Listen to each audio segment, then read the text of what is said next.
Hello,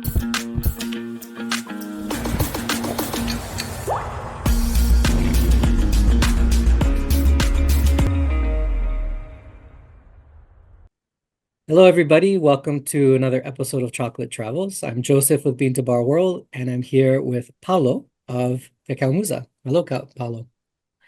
Hi, Joseph. Thank you for having me. Nice to meet you. Nice to meet you too. So let's learn all about what it is that you do.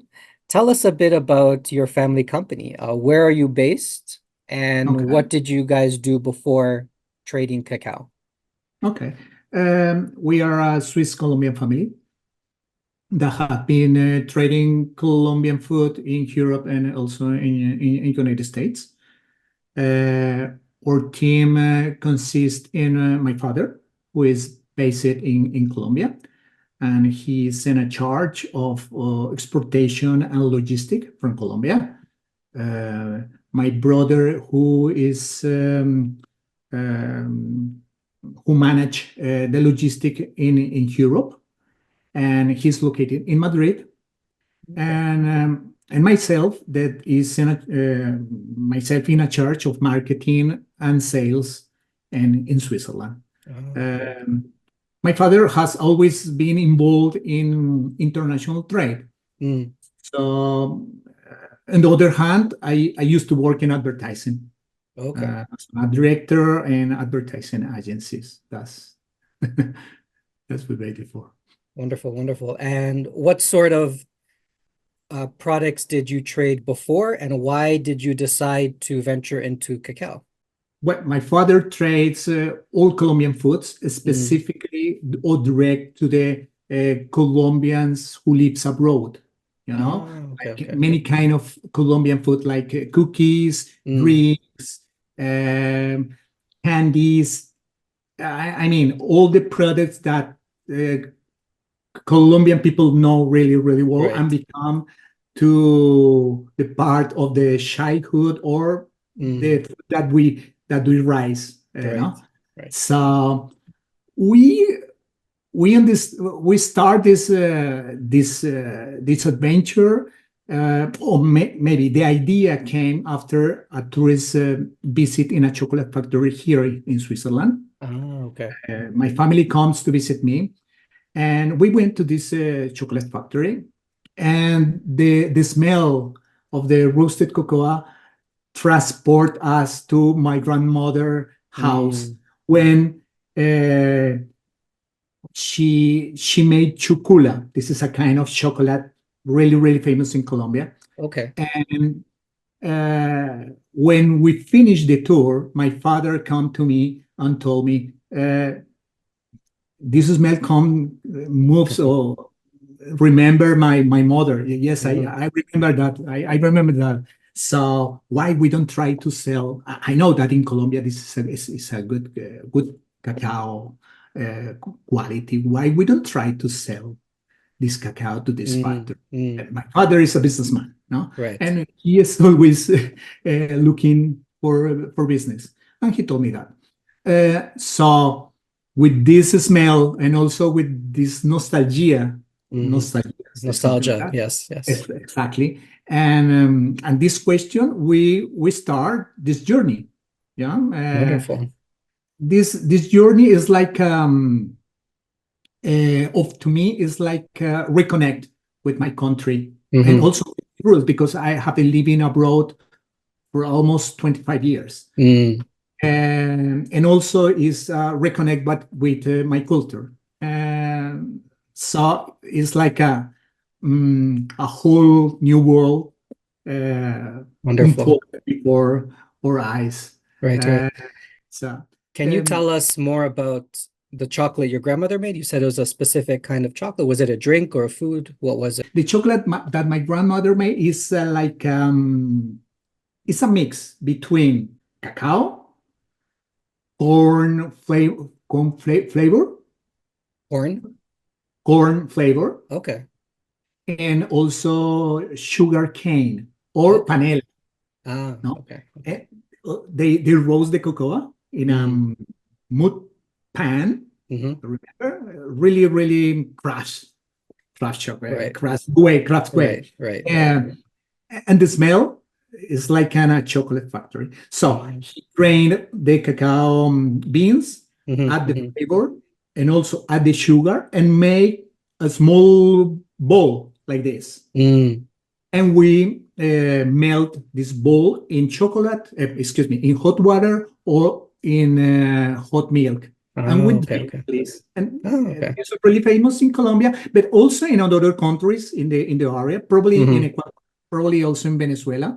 I'm not Oh. sure if some Central American countries know this, probably with another name, Mm-hmm. but I Mm-hmm. think they know a little bit about it. No, Okay. Wonderful. uh, And you that's so did you have when you were a child the chocolate con queso and the drink with the cheese inside?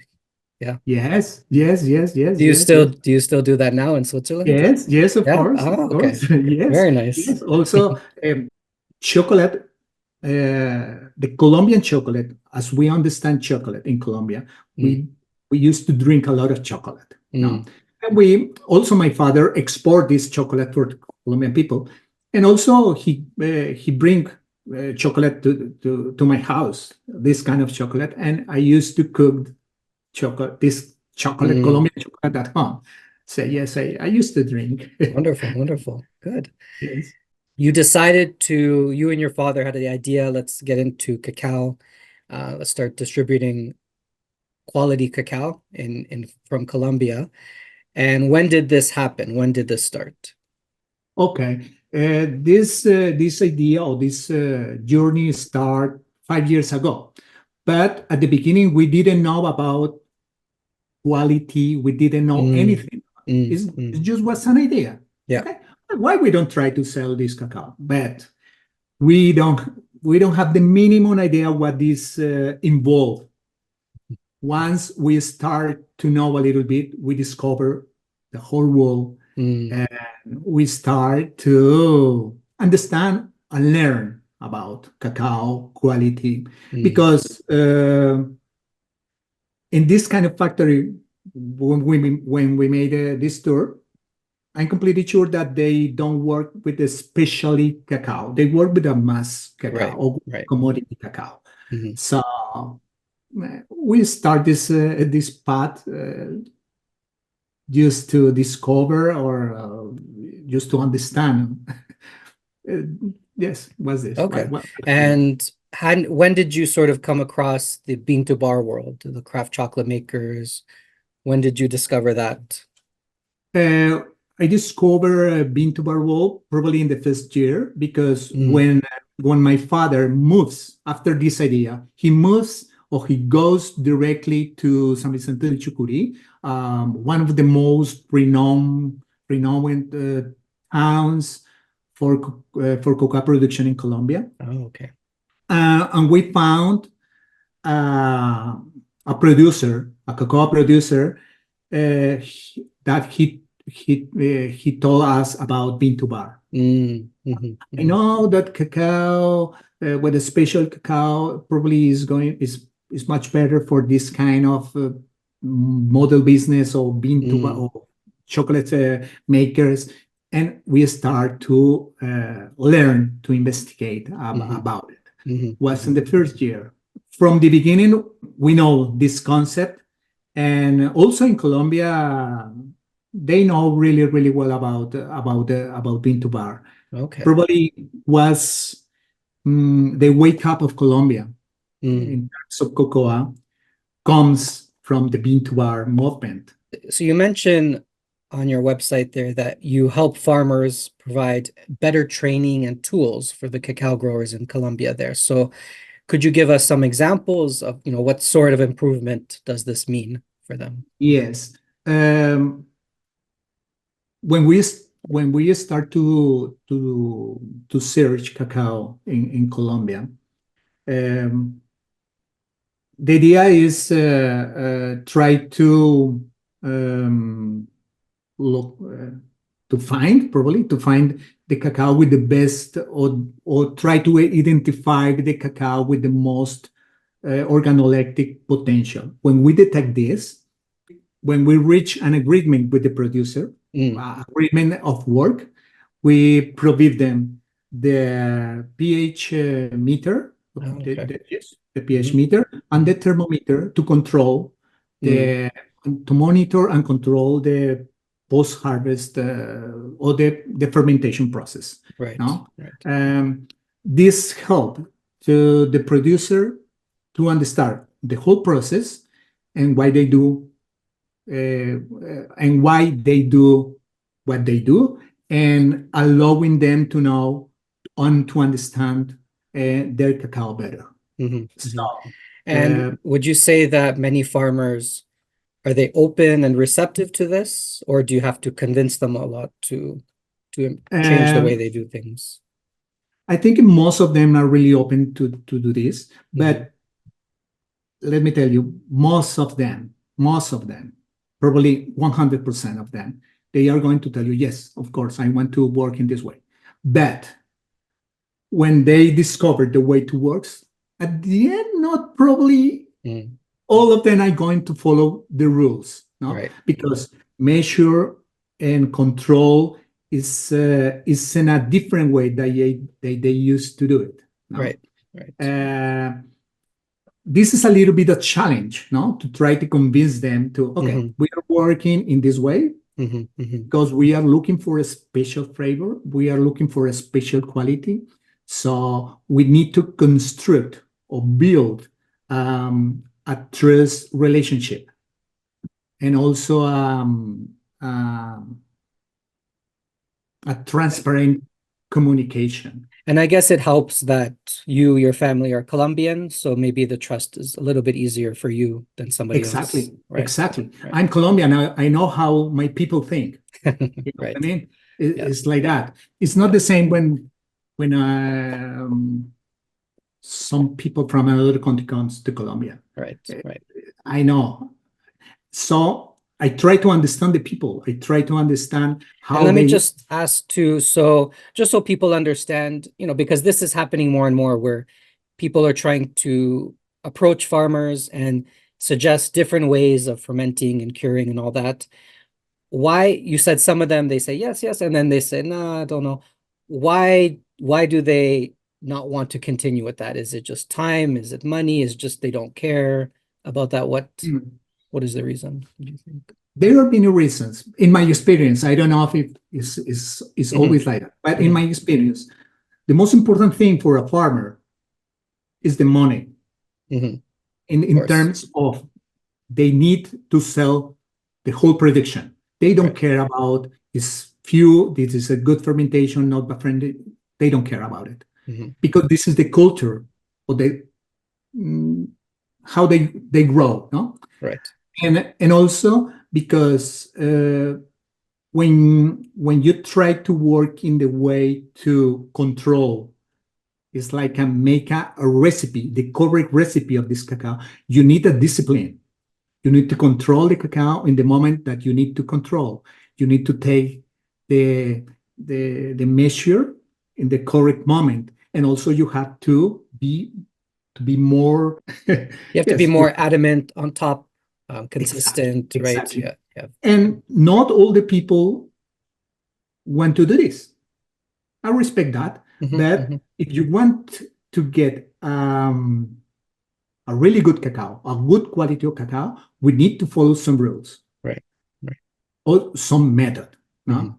This is the way. Many makers and consumers are looking for products nowadays that are fair trade. In other words, not exploiting the people who produce the cacao. So with your company, how can people be sure about that the cacao sources are not exploitative? Okay. First, we are happy to invite our customers to visit our partners. We have the open doors. I think this is a good way to know the producers, to know how they work, to know the conditions in the productions, and also we offer a traceability in all our batches. This is the way how it works. so people can come there, they can see for their own eyes, get an idea. And I guess obviously you're very transparent to your buyers about, how much you're paying and, Yes, that sort of we stuff. can offer this. Yes, Right, yes, of right, course. We are transparent this way also because we make a deal with the producers. right, right. This is a business, okay? Mm-hmm. This is business, but it's a business with we care a lot of win to being business. Mm. We can do this without the producers, and Right. probably the producers can is a little bit quite hard. It's hard try that a producer can promote or introduce a cacao in Europe and in United States by Right. himself. Right. It's not so easy. So we try to work together, Mm-hmm. Mm-hmm. and that's why we can offer all the information that the people want to know. Yes, exactly. Wonderful. Were there challenges you faced early on, bringing all of this together? Like you said, you had to learn all about everything, the fine cacao industry and everything. So from the farmer's end or the chocolate maker's end, is there anything that stands out that you wanted to share, some challenges that really stood out? Yes. From my point of view, we have faced two challenges. The first one, convincing the producers to the benefit of long-term vision. Mm. As I told you before, they need the money in the moment. Okay, Yeah. it's good. I'm going to pay you this, but we need to think a little bit different to try to, in both terms, in business terms and also in process terms. As I told you, in Colombia, we're accustomed, we used to work a little bit in improvisation. But if we can consolidate this process, I think we can achieve the consistency in flavor, because this is the most important thing for us, the flavor, the cacao. Probably, okay, you can find a producer in the last mountain in the whatever in Colombia, or producer by a community lost in this jungle with the special cacao, but if this cacao is not good, we're not going to have anything. So this is the first challenge, the long-term vision and the processes. And the second challenge probably is that I face it, that especially with the chocolate makers, that they believe that all Colombian cacao tastes the same.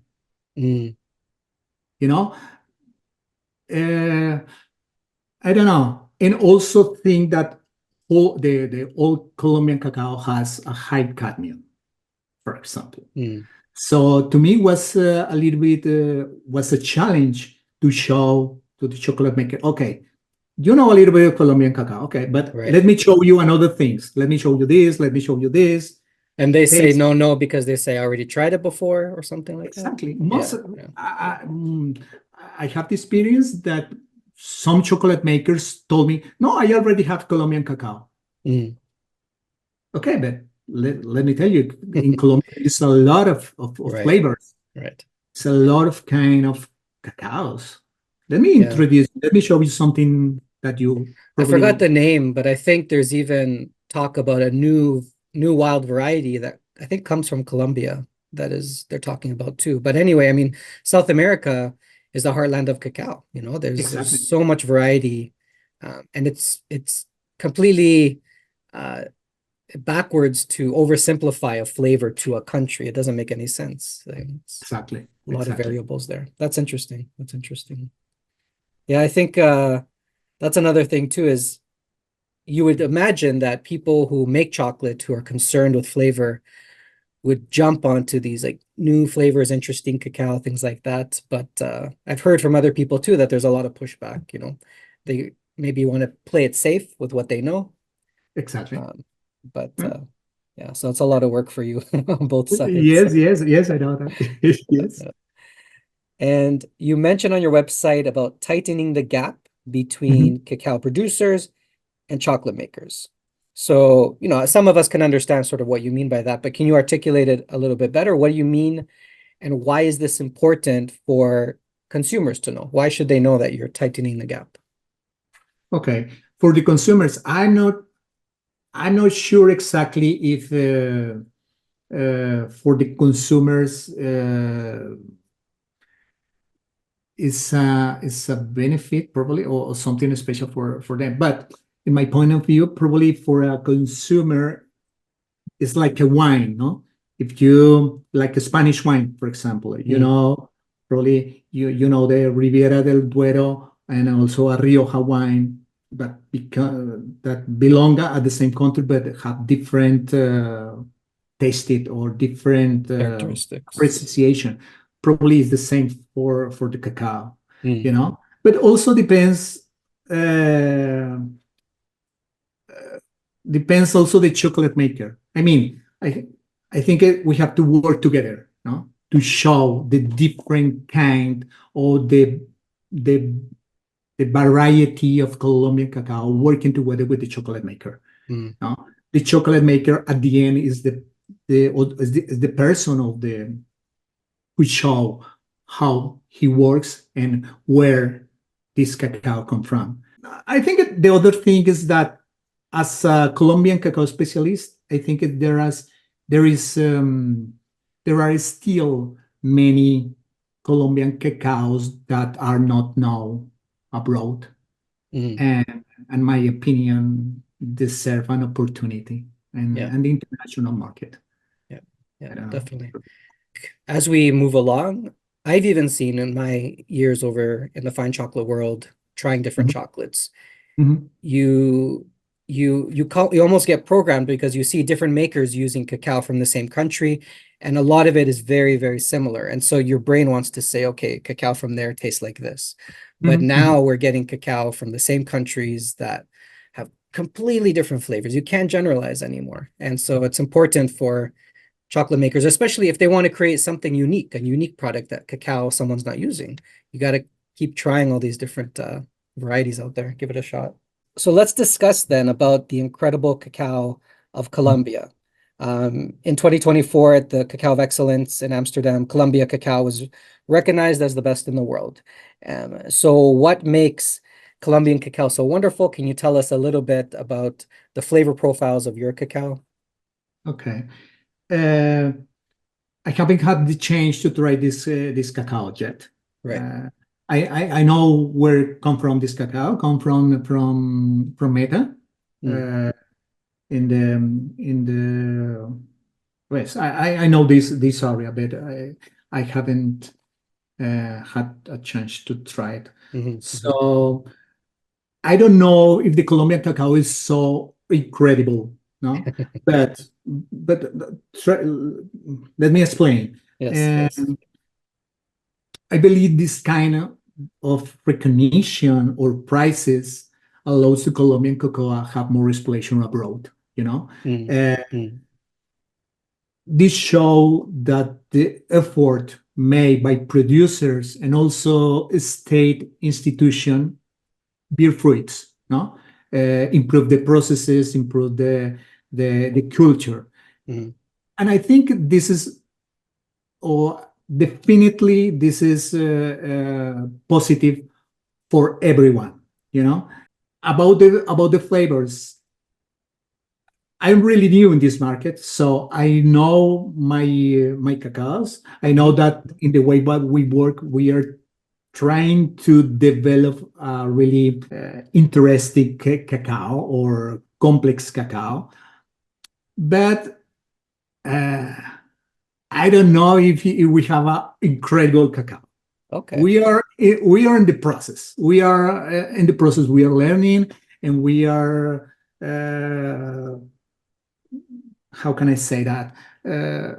We are shortening the gap between another countries like Ecuador, Peru, Venezuela. But Venezuela, no, probably Venezuela is another league, I think. But we are shortening the we are shortening the distance between other South American countries. Okay. We are in a good way, I think. We will see Mhm. how it's. Okay. You seem to be very realistic about it. You're not trying to over embellish. You're being very real about the products you have, and I think a lot of people appreciate that. Can you tell us a little bit more then about the growing regions that you deal with? Can you name some of Oh, those yes. and why you deal with those areas? Okay. At the moment, we are working with five five different associations from different regions of Colombia. We are working with two associations in the south of Colombia, in the Nariño department, in the Tumaco area. Probably you know really well Tumaco, or probably Right. you hear about Tumaco. It's a good area. Mhm. Uh, Also, we are working um, with a single producer in the Eastern Plains area, really close to the border in Venezuela. Uh, we work also with another indigenous association in the north of Colombia. They are Arhuaco community. They are a good partner, also a mystic producer, or Mhm. cacao producer is nice. And we also have in the middle Magdalena zone, really in this center, a little bit in this I don't know how to can I explain it, in the center of Colombia. Central Colombia. Central, yes, centrally in Colombia, in the department of Antioquia. Mhm. And also with another association in the Amazonian in the Caquetá department. Okay. It's really more in the south, in the south, in the area, in the zone of Brazil. Really, Mhm. it's the Mhm. Brazil. Right. Uh, at the moment, we are working with these five associations. Do you know anything about the genetics, varietals of Colombian cacao? Is that anything you want to share here? Mm. Yes. In Colombia, we have a lot of genetic. I mean, we have a local genetic and also what is the name? International genetic? I don't know. Or universal genetic, I think is the name. But we try to work with the regional material produced by the Fede Cacao. No? Fede Cacao is the official institute, official office Mhm. who controls cacao in Colombia. Okay. Uh, with this material, or this Colombian material, belong to different regions. For Mm. example, we work with FCH1. That means Federation Chigorodo. Chigorodo is the name of the town where this cacao was developed. We work Okay. with this. We try to work with a single variety cacao and Mm. also uh, single origin. No? Mm. Mm. We also work with another kind of cacao names FAIR 5 FAIR 5. That's mean Federation Arauca. Arauca or Arauquita is the town where this cacao come from. Mm. But also works with another cacaos with we don't know exactly which cacao is. Uh, this is really common in Colombia. Mm. Not all the cacaos are catalog, I mean, Right. or Right. catalog, because we didn't have yet the DNA analysis. Mm. For Mm. example, in the south, in Tumaco, we work also with a regional variety. The local people name regional variety because they say that this cacao was always here, but we don't know yet. We don't know exactly which cacao is. And Okay. they call it big head or cabezon because Okay. the shape of the pot is big. Mm. Mm. Um, we work also with another one that is FSB 41 that is developed in the San Vicente del Chucurí, another town in Santander. It's the first town where my father goes to looking for the cacao. Okay. So, but we try to work with this Colombian material mostly. They're trying to promote and encourage the growth of more endemic Exactly. varieties. And I Exactly. guess these are also varieties that through generations people are more familiar with. They know how to work with it. Yes, of course. That makes a Yes. difference. Yes, yes. And also in Colombia, there is a lot of CCN 51 Mm, because in some year, or I don't know how or why, I know I understand right, why they introduced this Ecuadorian cacao because the productivity and because also the strength for the illnesses. right. More disease resistant. Yes. Exactly, Right, exactly. right. But I don't know. When they introduced this, many farmers put the local cacao. Mm, It's a little bit sad, but right, right.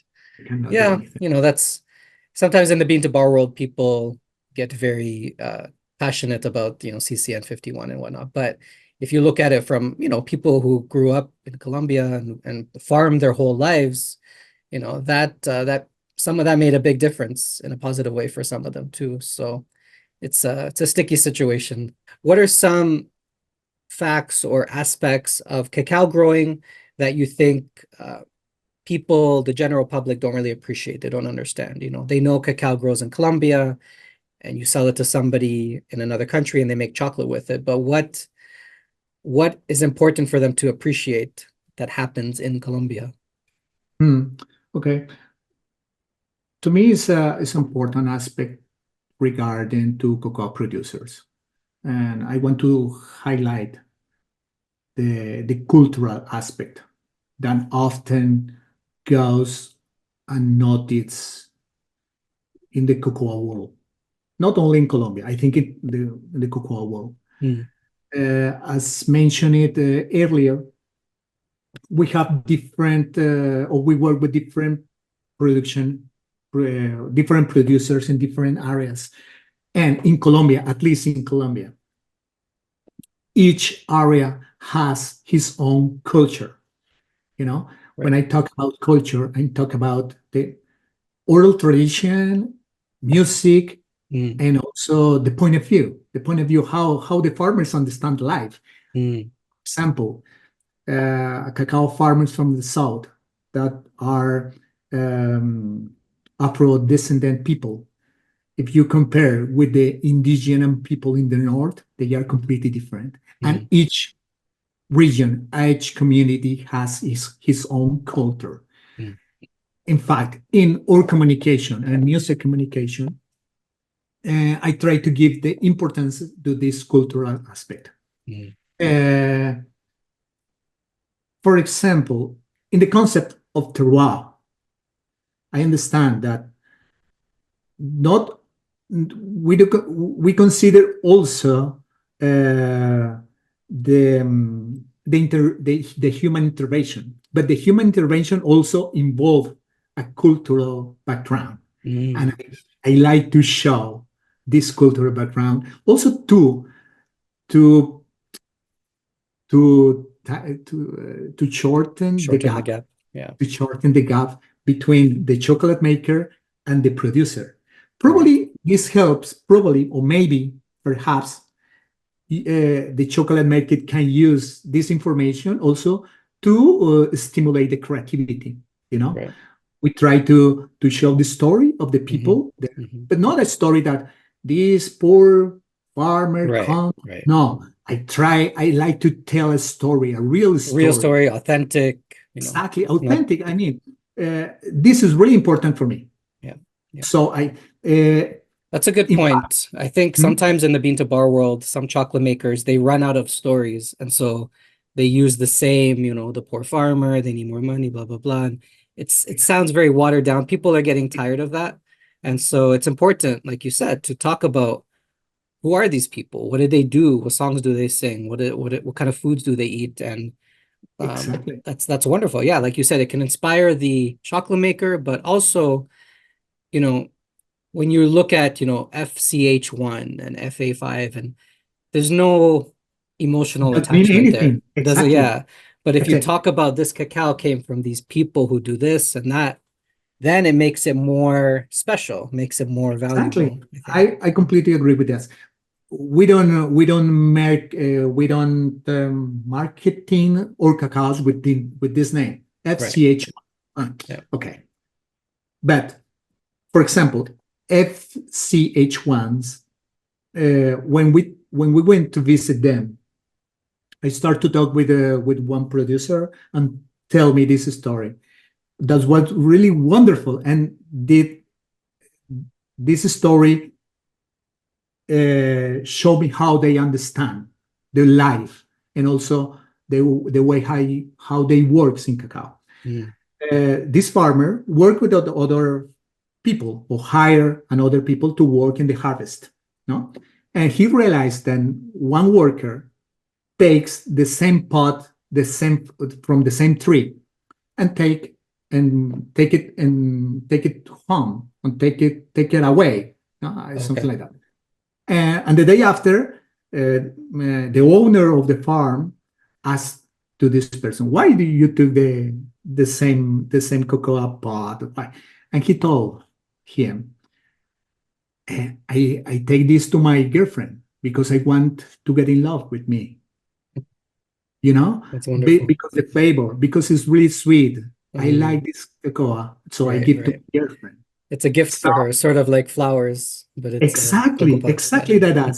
So with this story, we create or we name it this cacao embeleso, that in Spanish means when you're crazy in love for someone, you know? Right, right, So, but with this name also allowed to tell a story, a true story, but that is not the same story as you tell before, right. as you mentioned before, the Yeah. poor cacao farmer. No, no, no, no. They are not poor. I consider them as small entrepreneurs as me. Yeah. For me, Yeah, this is that's a really good point because, it's very demeaning to, put someone in that little box, that you need help or something like. Sometimes they're happy with the life that they have, in certain aspects, and it's more about showcasing and sharing and celebrating as opposed to exploiting the sad story and all that sort of stuff. That's exactly. I don't like to use the pictures of the people or the picture of the mm, woman. No, no, no, no, no. Okay, maybe sometime you can right. show who is this person. It Okay, matters why you do it. Well, that's what matters, why you're exactly, doing it, doing it for exactly, the right reason. Yeah. exactly. Yeah. And I don't know, these people have a lot of things to tell, for Yeah. sure. Also, as I told you, the people from the south are really, really happy, really clever, Mm. and also you're going to have a lot of fun with them. Mm. For sure, it's like that. So Right. I try to show this in the communication of uh, of our cacaos. And they sound very romantic too if they're bringing the cocoa pod to their girlfriend. It's like that. Romantic He people. told me this story, so it's Yeah, it's true. I wonderful. believe it. Yeah, I yeah, believe yeah. it. Yes, it's like. And another stories that it's not the only one because Of course. each person, each farmer can tell you a fantastic story Yeah, I about think how they that's how what's they work. different about cacao. If you go to a winery in Spain, the farmer, the growers are there. They're making the wine and they grow the grapes and they can tell you their stories. But in cacao and chocolate, geographically, there's a big divide. In many ways, there's a big divide. And so those stories are not easily transferred over. Uh-huh. So we need to see a lot more of that happening now. And I think Yes, now with technology, we have, phones and video and everything, and you can bring that into the Amazon and talk to people and share it, and a lot of opportunity to do that. exactly. Yeah, So, yeah, yeah. But however, I want to insist the most important thing, okay, for us at the moment is to work in the flavor because without flavor, with yeah, this key, yeah. probably we have a beautiful story. But if the cacao is not at the good level, or Right. we are not going to No, do it's anything. true. There's been, research that people say they want organic, they say they want fair trade, they say they want this and that, but where the purchasing power lies at the end of the day, it relies on the quality of the product. As much as they want organic, sustainability, all that, when it really comes down to, the consumer wants quality. They want, Exactly. better flavor. If they can have both, wonderful. But Exactly. flavor is very, very important. Yes. Definitely Yes. quality. There's obviously a lot of talk now about increasing cacao prices around the world. So is this affecting you already? Do you see something happening in the future? Will the fine cacao in Colombia be impacted, do you think? Yes, of course, a lot. We have a significant impact in the prices. Probably we have more the double prices in Colombia. I don't want to compare Colombian cacao with another countries, but for sure, Colombian cacao in this moment is really, really high. And what about Colombian bulk cacao versus fine cacao? Are they both being affected equally, or what? Exactly, because the bulk cacao, okay, the fine cacao is based in the bulk cacao price. It's a little bit higher, a Right. little bit or sometimes higher. Right. But when the bulk cacao increase the prices, the premium or the finest cacao goes up. Well, but in some moment, also the producers now they are conscious that in a moment they cannot sell the cacao at this higher price because nobody is going to buy this cacao at these prices. So that's a good point too. Some people see it as a good thing because, they're selling it for more, they're going to get more. But like you said too, that can mean some buyers say, I can't, forget it. Exactly. We are really conscious about it. We cannot offer a higher price cacao because nobody's going to buy this. It's impossible. Yeah. It's impossible. So, and some cacao producers they decide this to sell at the same price the fine cacao to sell to the same price the finest cacao to the I don't know how I can say that, but let me tell you. Take your time. Yeah. They decided to sell the finest cacao at the same price of the bulk cacao.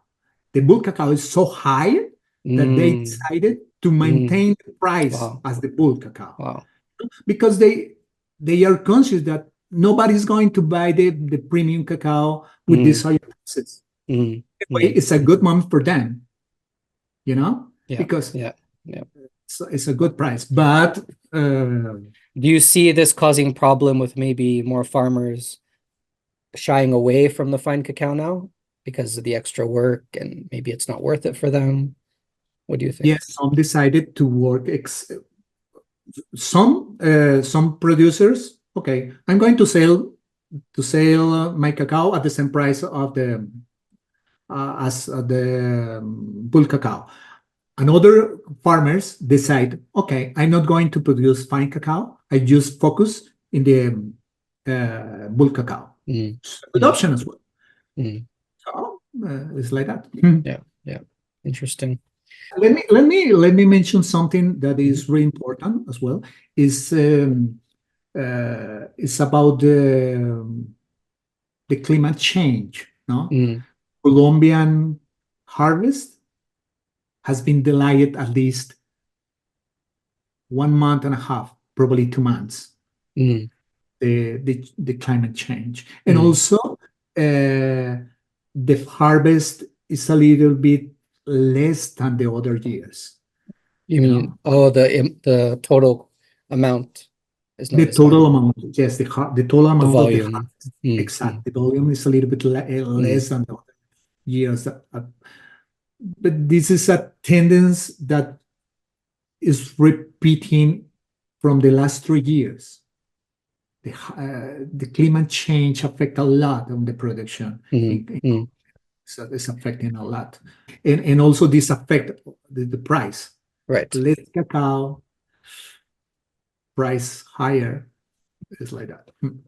I don't know too much about the, chocolate industry in Colombia. Do you see maybe, in 5 years, 10 years, 20 years, do you see maybe Colombian cacao being used to make brands of chocolate in Colombia? Do you think that would happen more or not What do quite? you mean about brand chocolate? So do you think that there's going to be more chocolate makers in Colombia? So instead of just selling the cacao, they're going to be turning it into chocolate in Colombia and maybe selling Okay. that. Okay, I know, understand. There is a lot of chocolate makers now. Now this is like a fever in Colombia to make chocolate. A lot of people, also a lot of producers want to make his own chocolate. Mm, But I think this is another kind of business. mm, Okay, they have the material, they have the cacao, but make chocolate is not so easy. I think that you know really well how hard it is make yeah, chocolate. yeah. And And the I know equipment you need is expensive, especially maybe for places in Colombia, especially if you need refrigeration and air conditioning and things. exactly. Yeah. Let me tell you something. It's like the basic for create an industry. The electricity, for example. I know by myself different examples for producers, especially in the south of Colombia, that many association or many ONGs promote or help them to get the machines to create chocolate. But in some areas of Colombia, the electricity is not guaranteed. Mm, This is a really, really big issue. Imagine that you have a small chocolate factory, but yeah. there is not electricity for 2 years or for two days, excuse me. Right. Right. Oh, this is quite hard. And also they need the knowledge.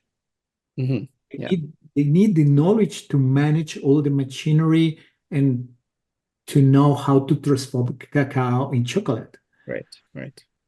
Anyway, I know many or some chocolate or some bean to bars in Colombia that I think they are make a good cacao, good chocolate, uh, and also from the beginning of our project, many people want to, or many association and also cacao producers know that probably it's a good opportunity try to sell uh, semi-processed products. I mean, Mm, uh, mm.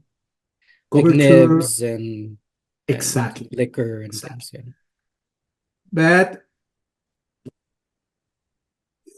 I think it's another kind of business. Right. Right. Uh, I know that many people want to do this, but it's not so easy to introduce this kind of product in abroad.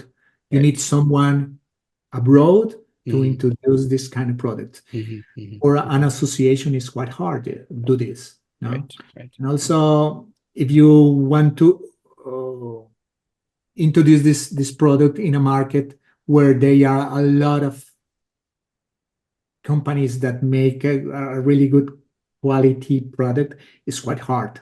Right. Right. Uh, but I think yes, it's like But like you uh, said, there's a fever in Colombia. People it's are a fever. excited People are about. this is a good movement. A lot of people want to do this. A lot of people Right. want to make chocolate. A lot of people investing, studying. So where do you, I know you're based in Switzerland, a little bit in Madrid and in Colombia. So where do you ship? Where can you ship cacao? Is it mostly geared towards medium large makers, or do you also help out smaller scale chocolate makers as well? Small scale, a small and medium scale, because Okay. we can manage small batches. As I told you at the beginning, we beginning this project 5 years ago, and we are trying to consolidate the consistency. It's not so easy, and we can manage small batches.